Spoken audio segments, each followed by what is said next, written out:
The sound of the shower had always been my wife Emily's sanctuary. She said the hot water washed away her stress, her thoughts, her doubts, and gave her clarity. I believed her, until one night, when the sound of her voice, almost lost in the steam and running water, broke me in ways I never thought possible. I had walked into the bathroom quietly, intending to surprise her with a towel warmed by the dryer. She didn't know I was there. I leaned against the doorframe, smiling to myself, until her voice, soft, almost trembling, floated through the hiss of the shower. "My ex lives next door. Can I see him?" At first I thought I misheard her. Maybe she was humming, maybe talking to herself the way she sometimes did while shampooing her hair. But then she said it again, louder this time, the words crystal clear in the echo of the tiled bathroom. My heart stopped. She wasn't talking to me. She wasn't asking me. She was whispering to herself, confessing a secret desire she hadn't meant for anyone to hear. My hands clenched around the towel. The warmth I'd prepared for her suddenly felt useless, cruel even.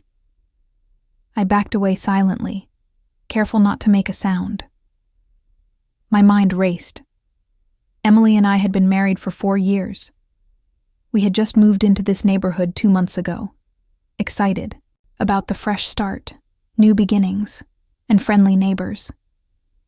But I never thought one of those neighbors would be him, the man she once loved before me, the man she had told me was just the past.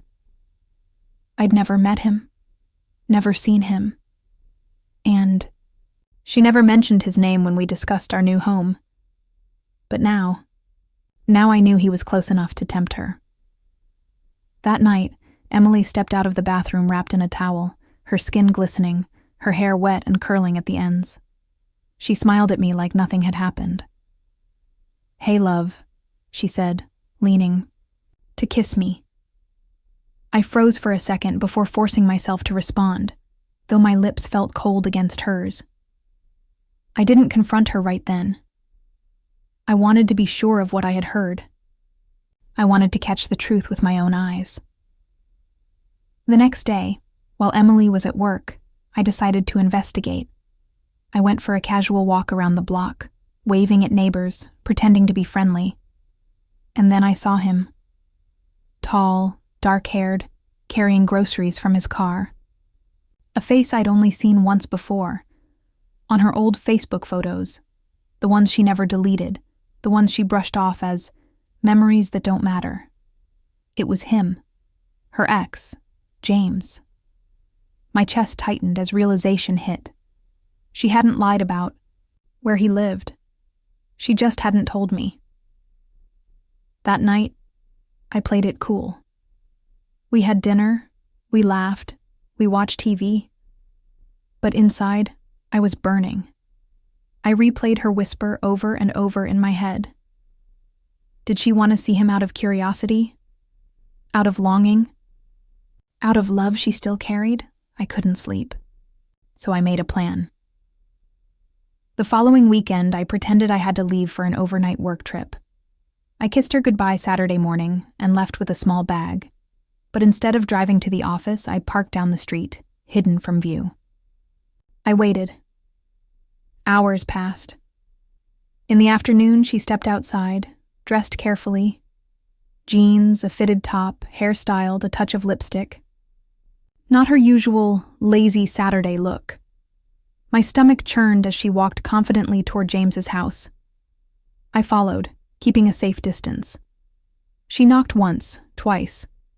The door opened, and there he was, smiling at her like she was a gift he'd been waiting to unwrap.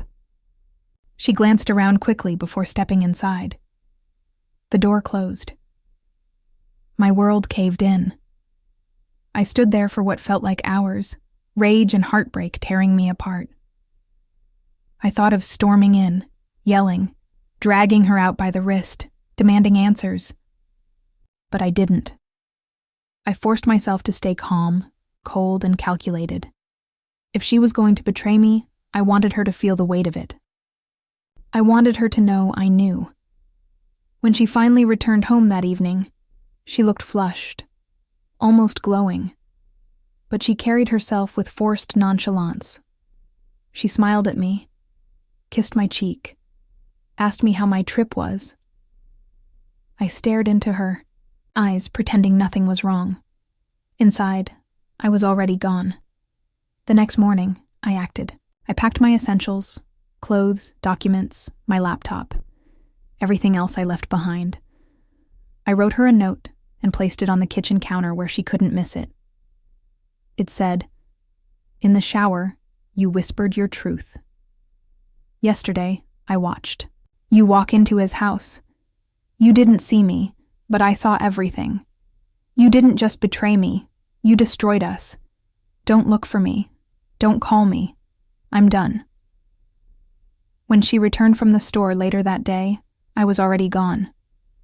I can only imagine her reaction when she read the note, when she realized the walls had ears, when she understood that her careless whisper had ended everything.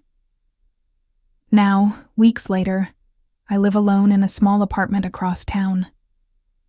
The nights are quiet, sometimes too quiet, but at least they're honest. She's tried calling, texting, begging to explain, but I don't answer. I don't need her explanations. I don't need her apologies. She made her choice when she asked the water, the tiles, the empty air for permission to see her ex. And I made mine when I walked away, because sometimes betrayal doesn't scream.